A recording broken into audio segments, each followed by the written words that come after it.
예수님께서는 하나님을 아빠 아버지라 부르라고 하실 때에는 그 인간 아버지 중에 훌륭한 모델이 있어서 아버지라 부르는 것이 아니라고 했습니다.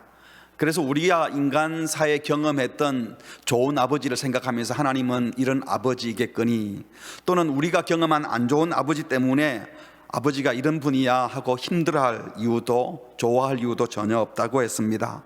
하나님을 아버지라 부르는 것은 예수님이 처음이 아니었습니다. 구약 성경에서 이미 하나님은 이스라엘을 아들이라 부르셨고 이스라엘 백성을 향하여 나를 아버지라 부르라고도 하셨습니다. 그런데 하나님께서 아들이라고 부르며 택했던 이스라엘이 하나님과의 언약을 깨뜨리고 하나님을 떠나버렸기에 심판했어야 하지만, 하나님 아버지는 무한한 긍휼과 말도 안 되는 사랑으로 아들 이스라엘에게 또다시 기회를 주시며 은혜를 주시는 아버지로 묘사했습니다. 이것이 구약 성경의 핵심 메시지이고, 특별히 우리가 지난주 호세아서를 통해서 아버지의 모습을 살펴보았습니다. 그런가 하면 예수님께서 직접 하나님 아버지가 어떤 분인지 소개해 주신 이야기가 있습니다. 누가복음 15장 11절에서 32절에 보면 우리가 흔히 말하는 탕자의 비유, 이런 아들을 되찾은 아버지의 비유라고 소개되는 이야기이지요. 호세아서에서 나왔던 그 아버지의 모습을 잘 이해한 분이라면 이 비유도 쉽게 이해할 수 있을 것입니다.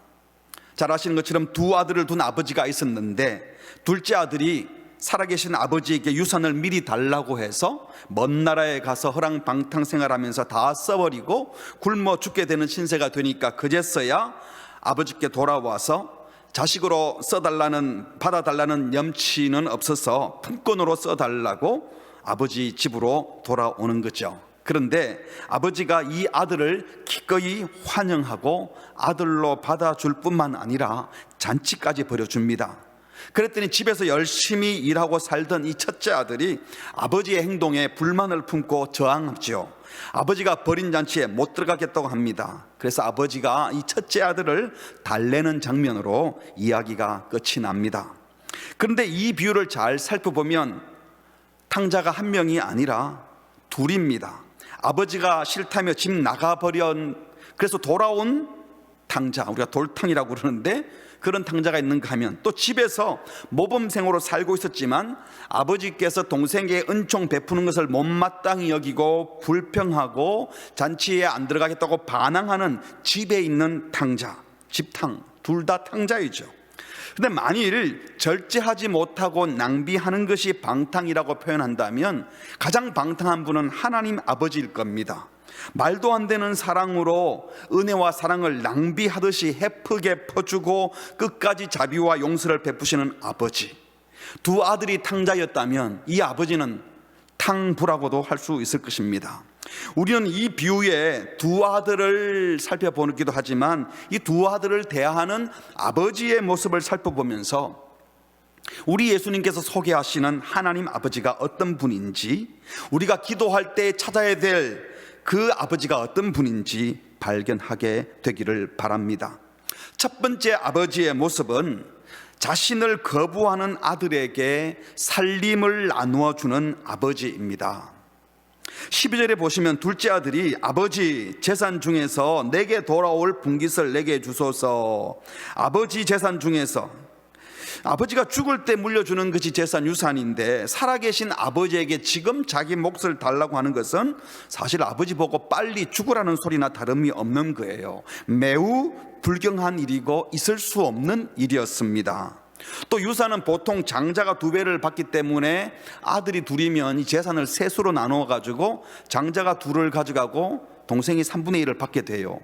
그런데 이 둘째에게 3분의 1을 지금 나눠주려면 재산 전체를 처분해서 살림 규모를 3분의 2로 확 줄여야 되는 겁니다. 그리고 3분의 1을 떼줘야 되는 거죠. 요즘 같은 세상에서도 부동산 처분하는 것이 그렇게 쉽지는 않지만 그래도 사고 팔고 뭐 이렇게 해서 좀 더 좁은 집으로 이사야 할 수는 있지요. 하지만 당시 중동 지방에서 사람은 땅의 일부처럼 여겨졌고 이 땅의 일부를 잃는 것은 자기의 일부를 잃는 것처럼 여겨졌습니다. 땅이 잘려나가면 그 지역 사회에서 규모가 줄어들면서 그분의 명성 자체도 뭉퉁 잘려나가는 그런 일이었습니다. 그런데 이 둘째 아들의 이 황당한 요구 앞에 아버지가 어떻게 했다고요? 그 살림을 각각 나눠줬다고 했습니다.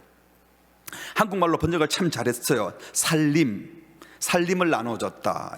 헬라어 원문에 보면 이 살림에 해당하는 단어가 비오스, 생명과 관계되는 삶이라는 뜻도 번역으로 됩니다. 그러니까 이 살아있는 아버지에게 살림을, 재산을 내어달라는 것은 단순히 이 부동산 나눠달라, 재산 나눠달라는 뜻을 넘어서서 아버지의 명예와 평판, 심지어 아버지의 생명, 목숨까지 찢어달라는 것과 같은 엄청난 요구였다고 할 수 있는 것입니다. 그러므로 살아있는 아버지에게 내 분긴 미리 주세요 라는 말은 사실은 돈만 달라는 것이 아니라 아버지가 싫다는 거죠. 아버지와 같이 살기 싫고 이 집을 떠나고 싶다는 거예요. 아버지 간섭 받지 않고 내 마음대로 살고 싶으니까 줄 것 빨리 주세요. 권리 주장하듯이 주면 아버지 연을 끊고 내 자유를 찾아서 내 마음대로 살 수 있는 곳으로 떠나겠다는 겁니다.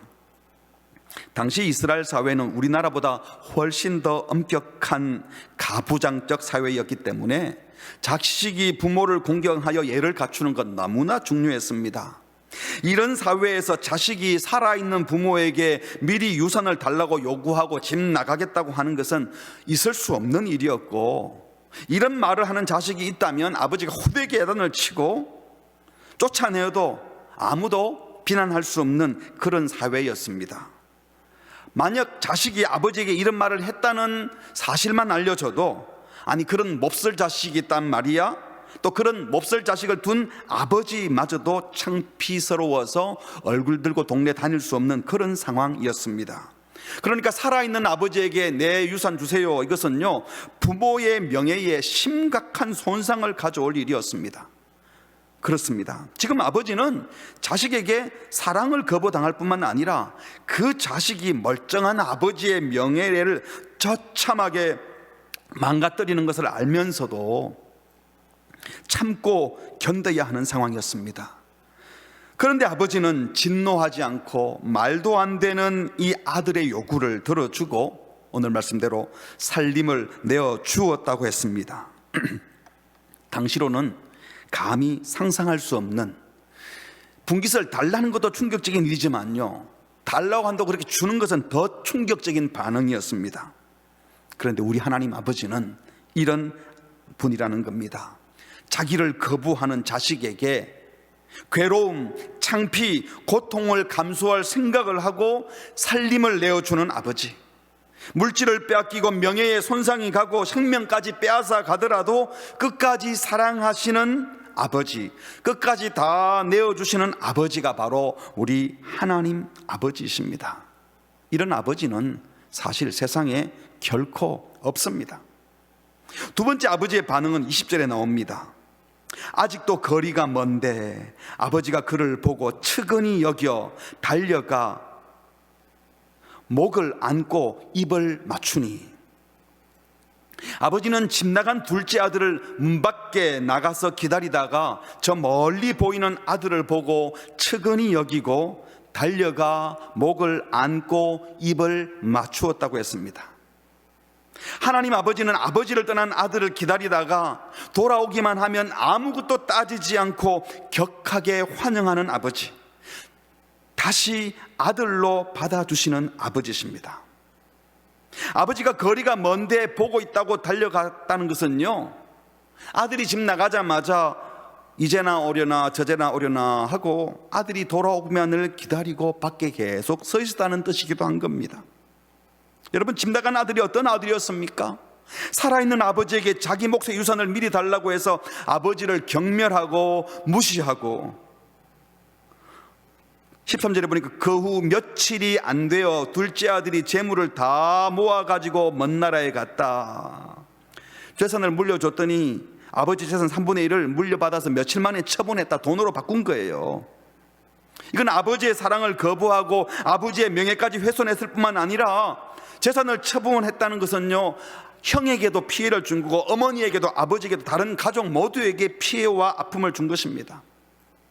이런 아들이 아버지와 연락이 안 되는 먼 나라에 가서 거기서 허랑방탕하여 그 재산을 낭비하더니, 좋은데 재산을 쓴 것도 아니고 아버지 주신 유산을 다 낭비해버리고 없애버렸습니다. 그러는데 마침 그날에 흉년까지 들어서 빌어먹을 곳도 없는 신세가 되어서 굶어 죽게 될 상황까지 간 거죠. 남의 집 돼지를 치게 되었는데 그 돼지가 먹는 쥐염 열매도 주는 사람이 없어서 못 먹을 상황이라고 했습니다. 다 아시는 것처럼 돼지는 유대인들에게는 매우 불결하게 생각하는 더러운 짐승입니다. 그런데 그런 돼지 치는 것도 모자라서 돼지가 먹는 쥐염 열매로 배를 채울 수도 없는, 그러니까 더 이상 내려가도 내려갈 수 없는 가장 밑바닥까지 내려가 버린 것입니다. 그렇게 아버지를 경멸하고 무시하고 아버지의 재산은 물론 명예에 엄청난 손상을 입히고 떠난 아들이 죽을 지경에 이르게 되니 17절, 이에 스스로 돌이켜 이르되, 저 바닥까지 내려가니까 그제서야 돌이켜서 내 아버지에게는 양식이 풍족한 품꾼이 얼마나 많은가. 이 아들이요, 형님은 잘 먹고 잘 살 텐데 이런 말은 못했어요. 감히 자기는 이제 둘째 아들이도 아니니까, 다 들고 나왔으니까. 이 둘째 아들은 그 비싼 값을 치르고 난 다음에 생각한 게, 아버지 집에 하인도 아니고, 하인들이 함께 사는 사람들이고, 품꾼은 누굽니까? 그 동네 근처 살면서 출퇴근하면서 품삯을 받아 먹는 사람.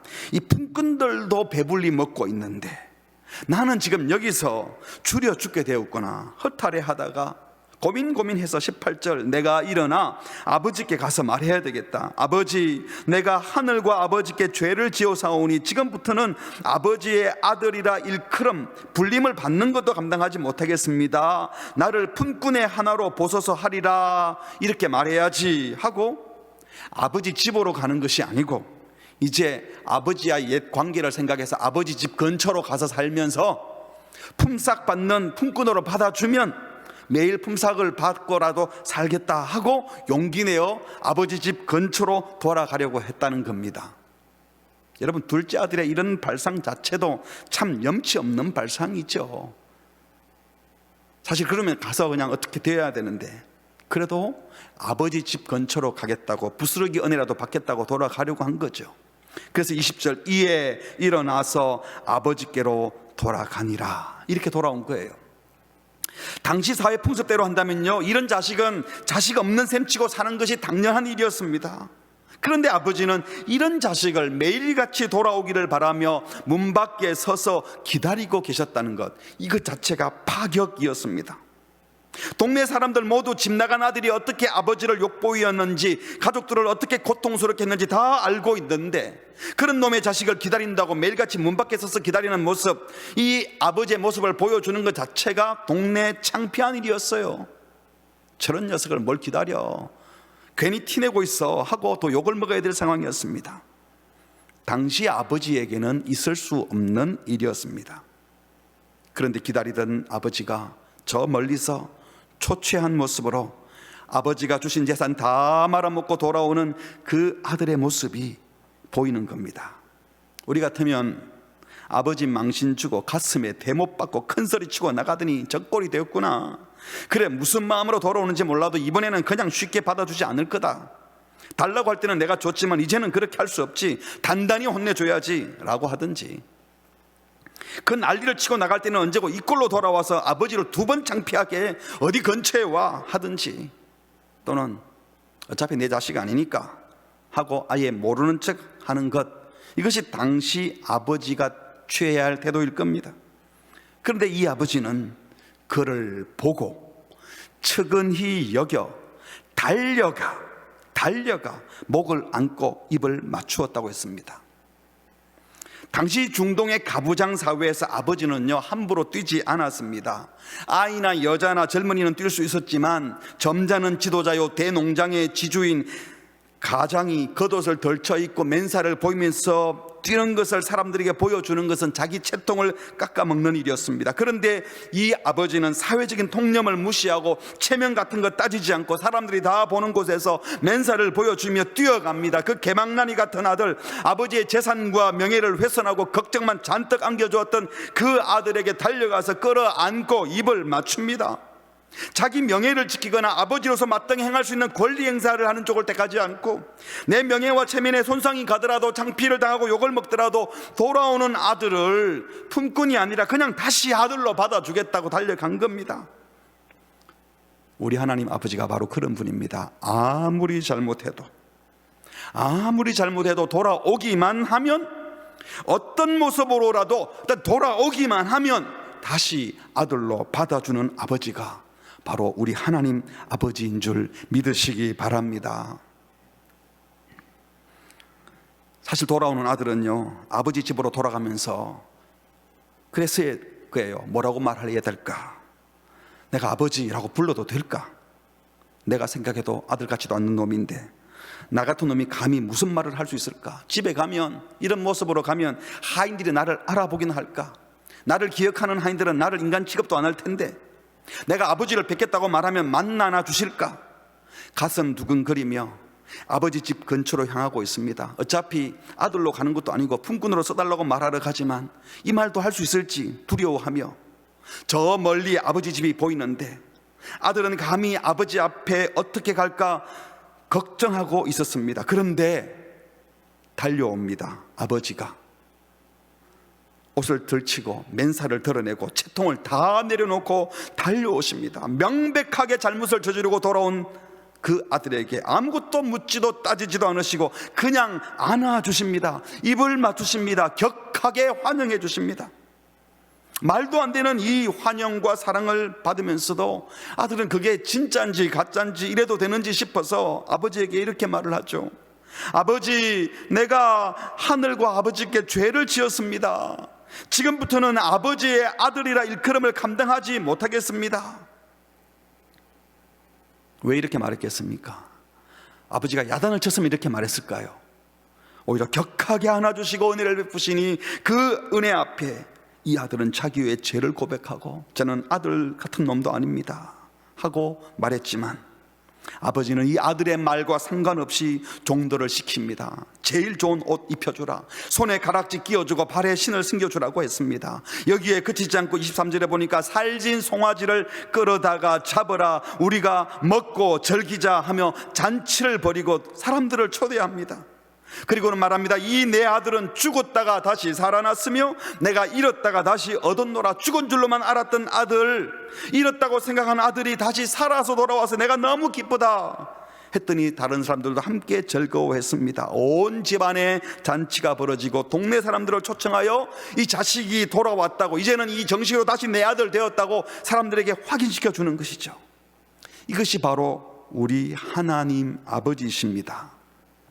다 잃고 돌아온 아들, 원수 짓거리하고 돌아온 아들이라도 돌아오기만 하면 품꾼이 아니라, 품삯 주는 품꾼이 아니라 아들로 다시 기꺼이 받아주실 뿐만 아니라 과분한 잔치까지 베풀어 주시는 아버지가 바로 우리 하나님 아버지입니다.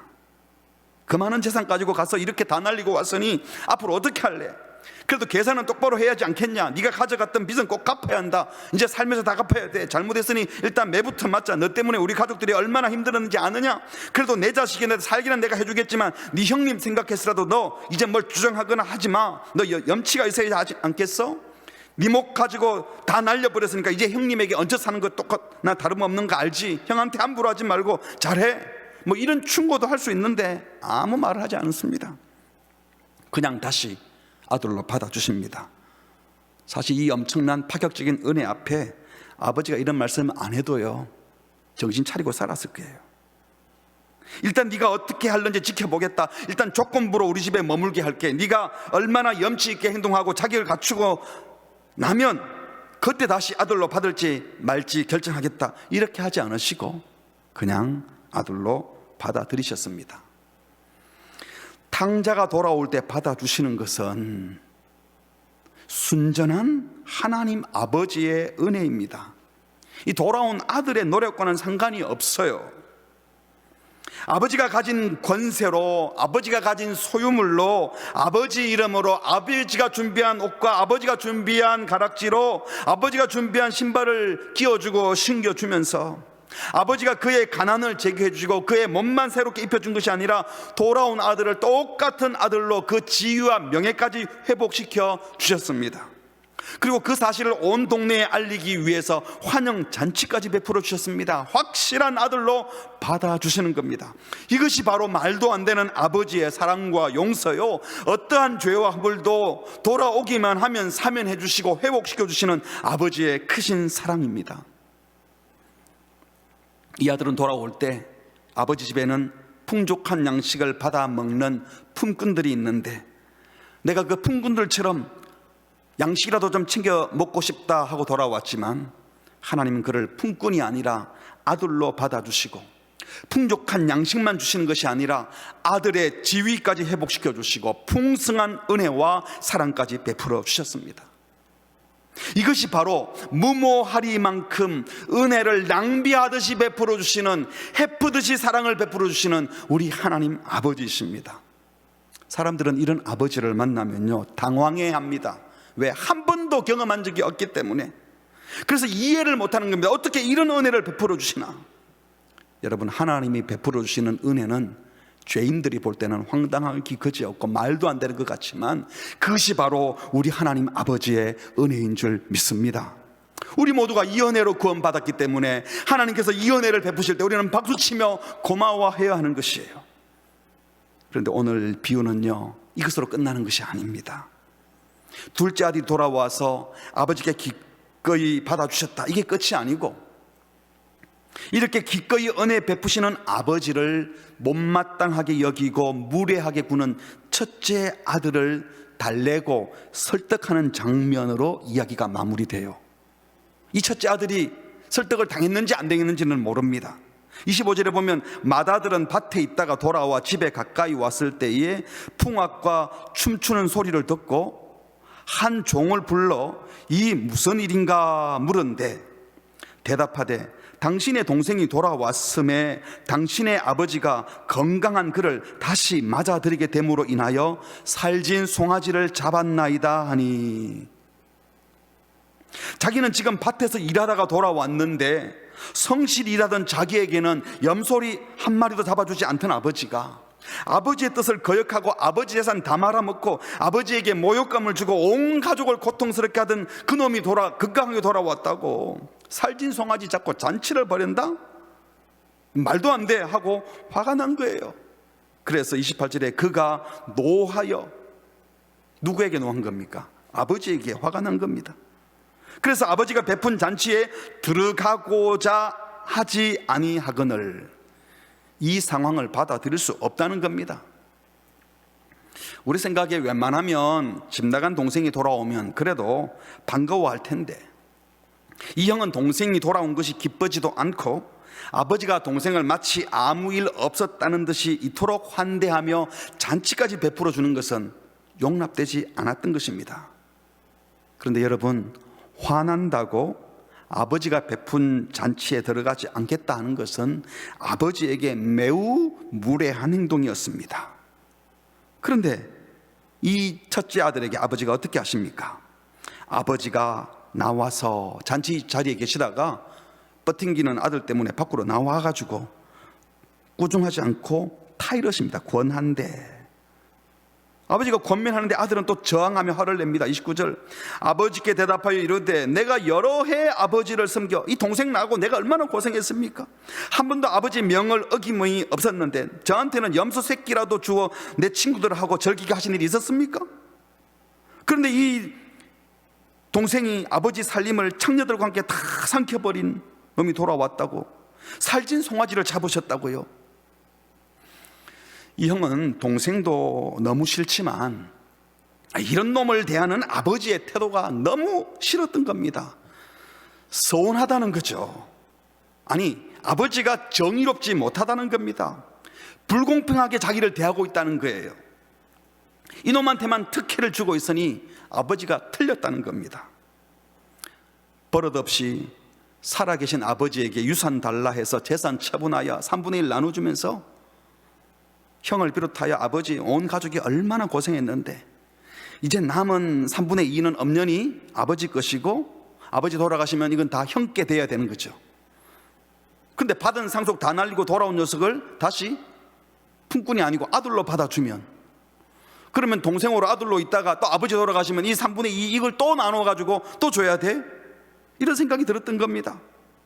사실 동생 자신도요, 그랬죠. 난 아들이라 불릴 수 없으니 품꾼으로 써달라, 이런 말을 하려고 왔어요. 형 입장에서도 품꾼으로, 그것도 될까 말까 하는데, 근데 아들로 받아들인다? 이건 용납이 안 된 거죠. 그리고 나는 지금도 일하다가 손에 흙 묻히고 왔는데, 지금까지 아버지 뜻에 어긋나지 않게 성실하게 살아왔는데, 나한테는 염소 새끼 한 마리도 안 잡아주고 친구들하고 놀 시간도 안 주더니 이 창녀들하고 흥청망청 다 낭비하고 온 저런 놈 돌아왔다 무슨 잔치를 베풀어? 말이나 돼? 아니, 저 잔치 비용 막말로 결국은 아버지 재산이 내 자세는 거 생각해보면 내 것으로 지금 잔치 베풀면 나한테는 물어봐야지. 100번 양보해도 저런 동생을 뭐 받아주든 말든 잔치를 하든 말든 그래도 나하고는 상의는 해봐야 되는 거 아니야? 어떻게 아버지 마음대로 저런 놈을 받아줘? 야단을 쳐도 시원찮을 판인데 잘잘못을 따지지도 않고 아무 조건도 붙이지 않고 품꾼으로 써주어도 될까 말까 하는 저놈을 아들로 받아들이는 아버지를 도저히 이해할 수 없었던 것입니다. 아니, 아버지처럼 이런 일처리는 적절하지 않을 뿐만 아니라 불공평하고 불의한 일이라고 생각이 되어 화가 났던 겁니다. 그래서 아버지가 베푼 잔치 자리에 안 들어가겠다고 항의하고 버티고 있는 겁니다. 그러므로 형의 저항은 단순히 억울하다는 게 아니에요. 쫓아내어야 마땅한데 돈을 퍼주고 잔치를 베풀고 있으니 아버지는 정의롭지 못하고 공평하지 못하다, 아버지는 불의하고 내가 의롭다, 내 말이 맞다, 나는 성실하고 도덕적이지만 나는 잘못한 것이 없으니까 아버지에게 이런 것을 주장하는 권리가 분명히 있지만 아버지가 동생한테 저런 식으로 하는 것은 틀렸다는 거예요. 그래서 아버지가 벌여놓은 잔치에 안 들어가겠다고 버티고 있는 겁니다. 아버지는 지금 동네 사람들 불러놓고 잔치를 벌이고 있는데, 생각해 보세요. 화난 아들 달리려고 잔치가 흥이 겨운데 갑자기 주빈이 밖으로 나가버리면 사람들 분위기가 어떻게 되겠습니까? 아버지로 하여금 잔치 자리를 못 지키고 나오게 한 게 사실은 아버지를 모욕하고 있는 것이고 오신 손님들에게 큰 결례를 범하게 만든 겁니다. 아버지를 모욕 주고 있는 거예요, 이 큰아들도. 지금 당시 문화에서도 자식은 언제든지 부모에게 순종하는 예를 갖추어야 됐고, 누가 보는 앞에서는 더더욱 자식이 부모한테 덤벼드는 모습 보여주는 것은 있을 수 없는 일이에요.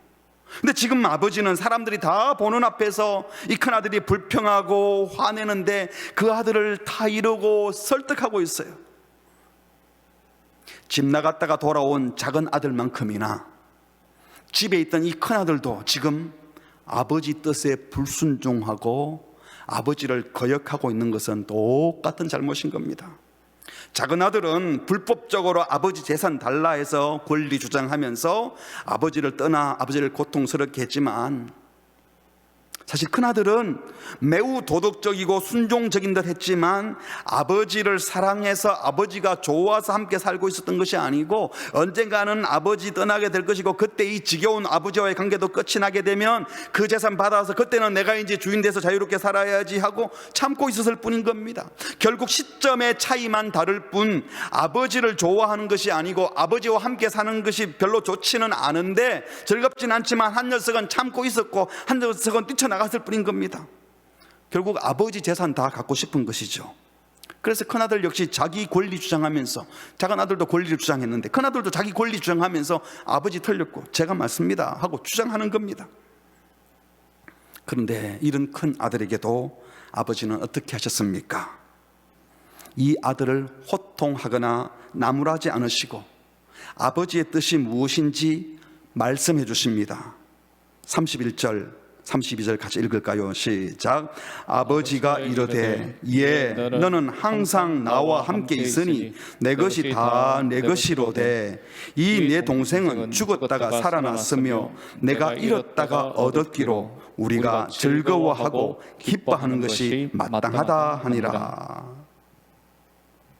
무슨 말입니까? 얘야, 너 나와 함께 있는 것 그거 자체가 복이었잖아. 그리고 내가 늘 너와 함께 있으니까 내 것이 다 네 거잖아. 네 것처럼 쓰면 되네.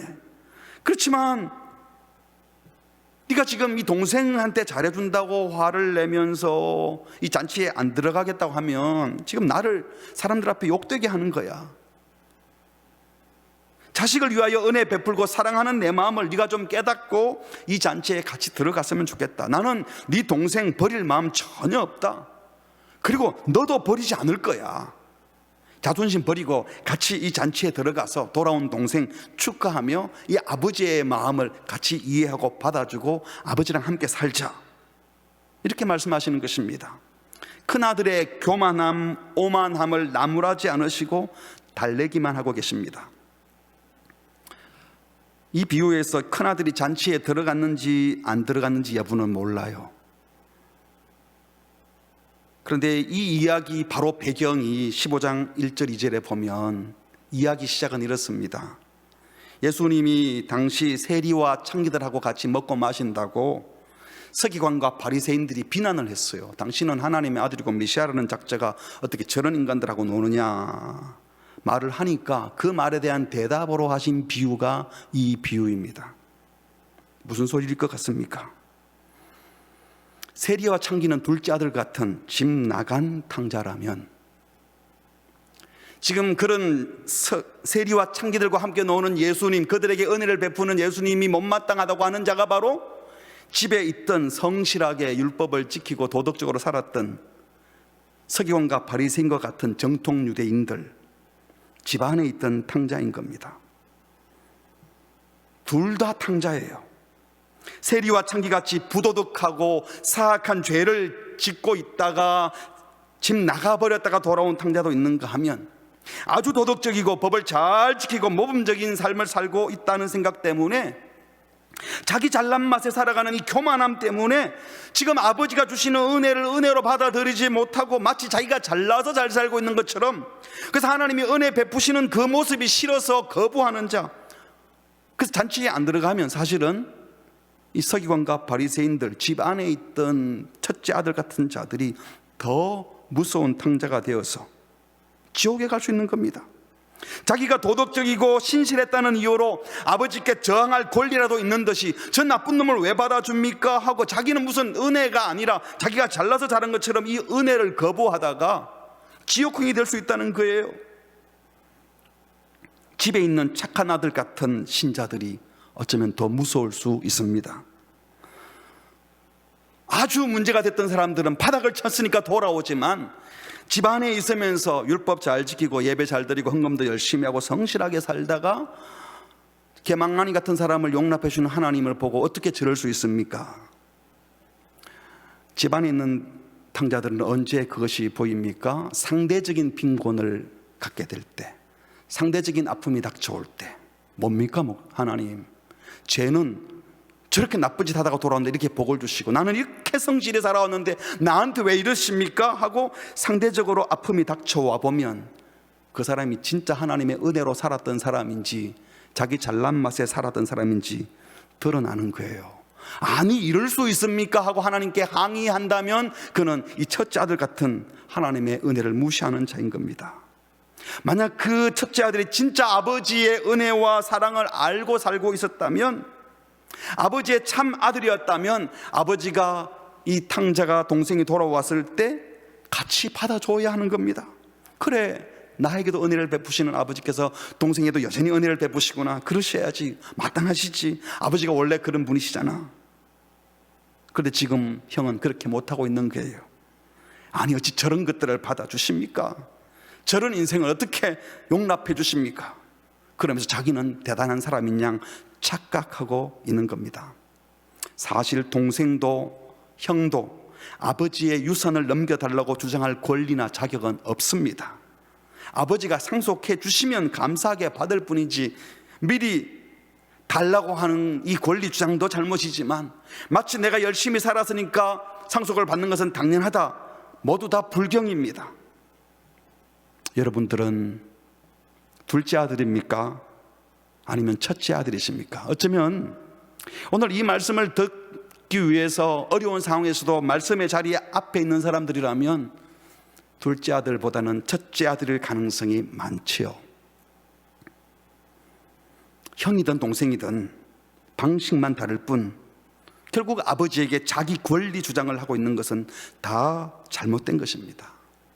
아버지는 집 나간 둘째 아들 때문에도 마음이 무너졌지만 예배당 안에서, 교회 공동체 안에서 성실히 살고 열심히 기도하고 열심히 살았다는 이유로 교만하여져서 내한테 왜 더 큰 은혜를 안 주고 쟤한테 은혜를 주십니까 하고 탕자를 받아주는, 동생을 받아주는 아버지를 싫어하는 이 형 앞에 아버지는 더 마음이 무너졌을 것입니다. 그런데 하나님 아버지는 집 나간 탕자도 돌아오면 받아주시고, 집안에서 자기를 이해하지 못하고 아버지 마음을 무너지게 하는 이 아들도 돌아오기만 하면 받아주시는 아버지라는 것을 말씀해 주시는 것입니다. 말씀을 정리해 보겠습니다.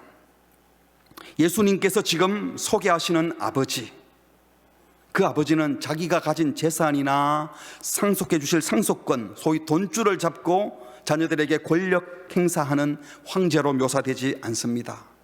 이 아버지는 가부장적 문화에 익숙한 아버지, 동네 사람들에게 아버지로서의 자존심 지키고 자기 명예 지키고 창피당하지 않으려고 전전긍긍하는 그런 아버지도 아니십니다.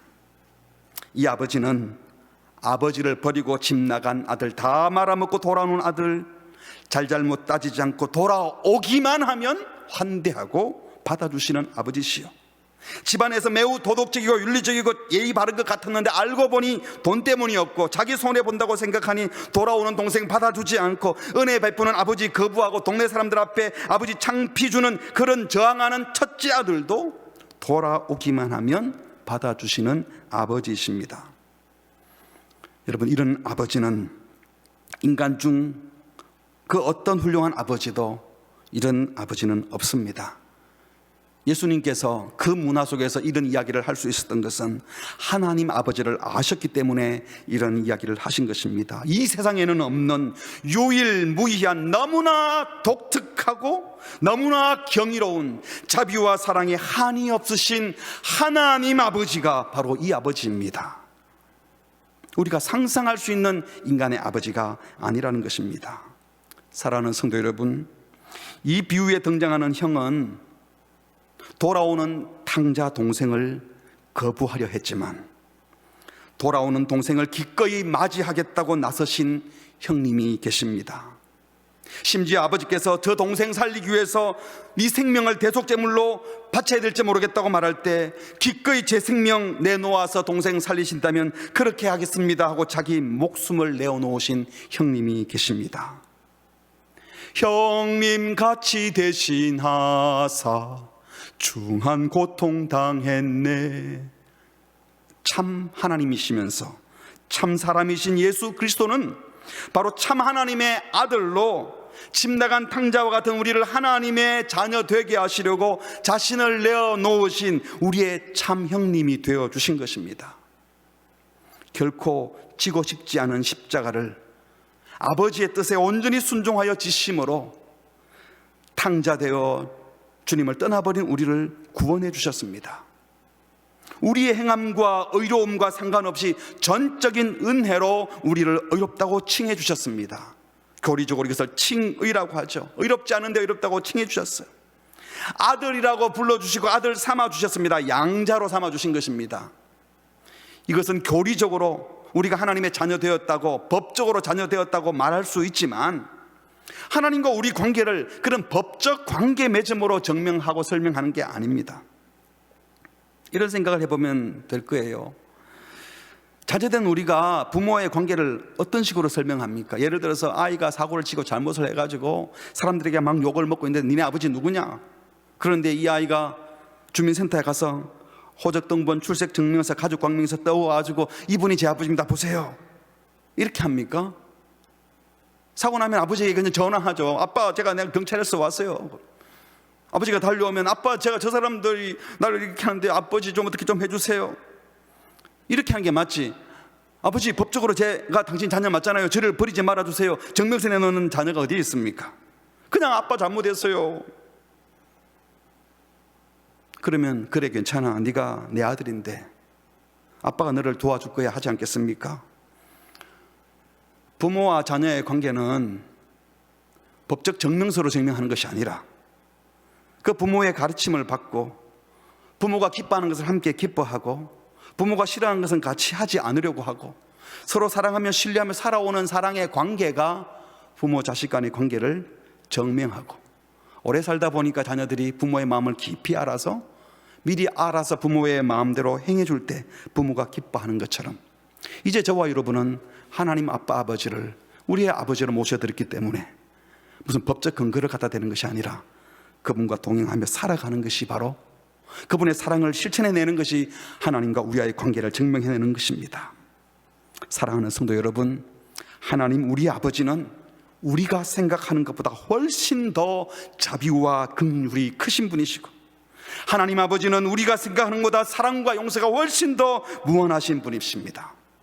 우리가 아무리 범죄하고 잘못해도 그 몇 가지 잘못 때문에 우리를 버리시거나 포기하는 분이 아니십니다. 얼마든지 실수할 수 있고 대들 수 있고 말도 안 되는 짓거리를 할 수 있지만 그래도 아버지는 또 기다려주시고 또 참아주시고 또 받아주십니다. 돌아오기만 하면. 우리는 이 아버지께 기도하는 자들입니다. 그러므로 하나님을 아빠 아버지라 부르고 기도할 때 그 아버지를 생각하십시오. 혹시 둘째 아들처럼 너무 주님을 멀리 떠나 가버려서 이제 내가 돌아갈 수 있을까 고민하는 분이 계시다면 방향을 틀고 발걸음을 떼 보십시오. 주님이 먼저 달려오셔서 덥석 안아주시고 잘했다고 말씀하실 겁니다. 우리 주변에 그렇게 집 나간 아들이 있다면 주님께로 돌아오도록 기도하고 그 마음을 움직이도록 아버지께 간구해 보십시오.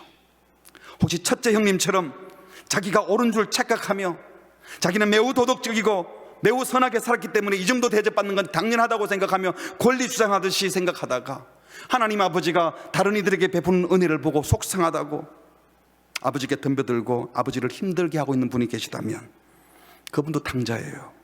바로 돌아오셔서 죄송합니다 주님, 죄송합니다 아버지, 아버지가 당연히 그렇게 하셔야죠, 저분에게 은혜를 베푸셔야죠 하고 은혜 베푸시는 아버지에게 동의하고 그 아버지의 마음을 받아들이고 아버지와 동행하며 은혜 받은 대로 은혜 나누며 살아가는 복된 자녀들 다 되시길 주님의 이름으로 축복합니다. 아멘. 함께 찬양하겠습니다. 어서 돌아오, 어서 돌아오. 지언제가 아무리 무겁고 크기로 주 어찌 못 담당하고 못 받으시리요. 우리 주의 넓은 가슴은 하늘보다 넓고 넓어. 함께 고백하겠습니다. 어서 돌아오, 어서 돌아와도 지은 죄가 아무리 무겁고 크기로 주 어찌 못 담당하고 못 받으시오. 우리 주의 넓은 가슴은 하늘보다 넓고 다시 한번 어서 돌아오, 어서 돌아오, 어서 돌아와도 지은 죄가 아무리 무겁고 크기로 주 어찌 못 담당하고 못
주게 위해 영원한 집이서 영원한 집이서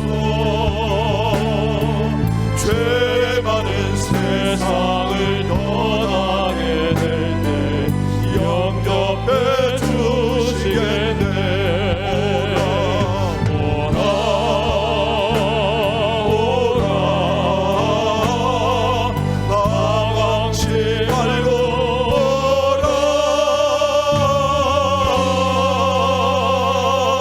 죄를 찾으라 이르러라 주 예수 앞에 오라. 같이 기도하겠습니다. 우리는 많이 착각들을 하고 있습니다. 나는 탕자가 아닌 것처럼. 우리 모두 탕자입니다. 탕자였었고 또 지금도 탕자일 수 있습니다. 어쩌면 오늘 지금 말씀을 듣는 성도들 가운데는 첫째 아들 같은 탕자가 많이 있을 수 있어요. 불공평하다는 생각이 들고, 왜 저 사람에게 잘해주냐고, 왜 나한테는 이런 식으로 하십니까 하나님. 우리가 착각을 하는 겁니다. 우리는 권리가 없습니다. 다 하나님의 은혜였고 앞으로도 은혜로 살 건데, 마치 내가 열심히 살았다는 이유로 교만해져서 착각을 하는 거예요. 지금 세상 밖으로 나가 있는 탕자들도 마찬가지입니다. 자기 힘으로 살아보겠나라고 살았지만 바닥을 치면서, 잘 살 때는 잘 살지 모르지만 바닥을 치면 그때 돌아오지만 돌아올 때 참 힘이 드는 거죠. 우리가 기도해야 됩니다. 오늘 비유에 등장하는 그런 첫째 아들 같은 아들이 아니라 우리의 형님 되신 예수님을 생각하면서, 주님, 집 나간 저 아이들, 저 동생들 돌아오게 해주세요. 이 시간 기도할 때 내가 주님 앞에서 어떤 자인지 돌아보면서 주님 모든 권리를 내려놓고, 주님만이 주권자이시고 주님만이 은혜 베푸시는 자인데 하나님 은혜에 한없이 감사만 하는 자 되게 하시고, 아버지의 뜻에 동의하고 아버지와 동행하는 아들 되게 해주십시오. 혹시 집 나간 탕자들 있으면 돌아오게 해달라고 기도하시고, 내가 혹시 이 집 안에서 탕자 노릇하고 있다면 주님 회개합니다. 아들로 살게 하여 주시옵소서. 우리 다 함께 합심해서 기도하시겠습니다. 하나님 아버지, 도와주시옵소서. 해를 마감하는 이상 오직 이외의 자를 떠나고 주님을 떠나고 주님과 거리가 멀어졌는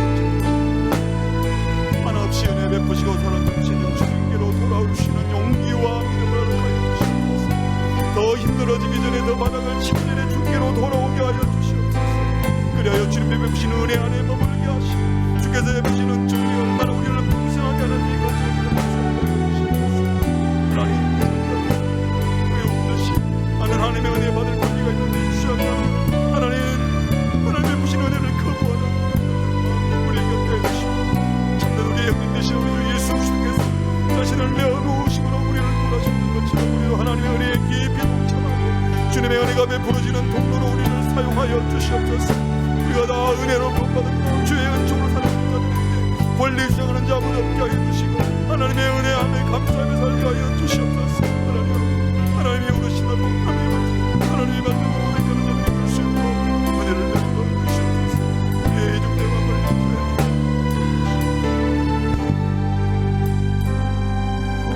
하나님 아버지가 어떤 분이신지 다시 말씀해 주셔서 감사합니다. 우리가 가진 좁은 생각으로 하나님을 제한하고 하나님의 사랑과 용서와 은총을 제한하였던 우리의 어리석음을 용서하여 주시옵소서. 둘째 아들처럼 자기 권리 주장하며 받아나가는 죄도 범치 말게 하시되, 첫째 아들처럼 마치 내가 의로워서 잘 살았던 것처럼 교만하여 권리 주장하고 아버지가 틀렸다고 말하는 이 불경을 행하지 않게 하여 주시옵소서. 어떤 처지에 있든지 다 돌아오게 하여 주시고, 돌아오기만 하면 언제든지 환영하고 받아주시는 그 은혜를 기뻐하고, 은혜 베푸시는 주님을 찬양하며 주님이 은혜 베푸실 때 은혜 흘러가게 하는 통로로 우리를 사용하여 주시옵소서. 예수님께서 우리를 구원하시기 위하여, 우리를 아들 삼기 위하여 친히 십자가에 죽으셨던 것처럼 큰형님 되신 우리 주님으로 말미암아 구원받은 우리들도 우리 하나님이 은혜 베푸실 때 그 은혜의 통로로 우리가 사용되게 하여 주시옵소서. 모든 말씀 예수님의 이름으로 기도합니다. 아멘.